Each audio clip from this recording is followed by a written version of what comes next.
Hello বন্ধুরা, তোমরা সবাই কেমন আছো? দেখো, আজকে কিন্তু আমি নিয়ে চলে এসেছি একটা হোয়াট ইটিনারি। তো সকালে আমি কিন্তু তেমন কিছু ব্রেকফাস্ট করিনি, একেবারে লাঞ্চ নিয়ে বসে পড়েছি। আজকে আমার লাঞ্চের মেনুতে ছিল ভাত, ডাল, আলু সেদ্ধ মাখা, একটা কাঁচকলার ছেঁচকি, পাঁপড় ভাজা, চাটনি। তো চলো খেয়ে নিই। খাওয়ার পরে তোমাদের সাথে আবার কথা হচ্ছে।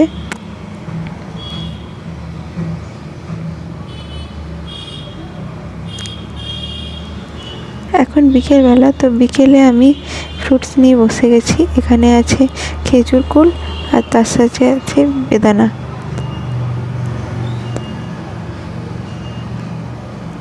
এটা হলো রাতের ডিনার। তো আমি রাতের ডিনারে রুটি খেতেই বেশি পছন্দ করি। তো এখানে দেখো, দুটো রুটি নিয়েছি, তার সাথে নিয়েছি আলু পোস্ত আর ডাল।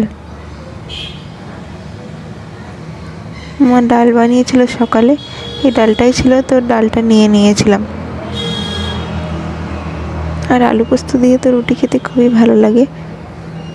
চলো, এটাই আজকে আমার রাতের ডিনার। চলো, টাটা, গুড নাইট।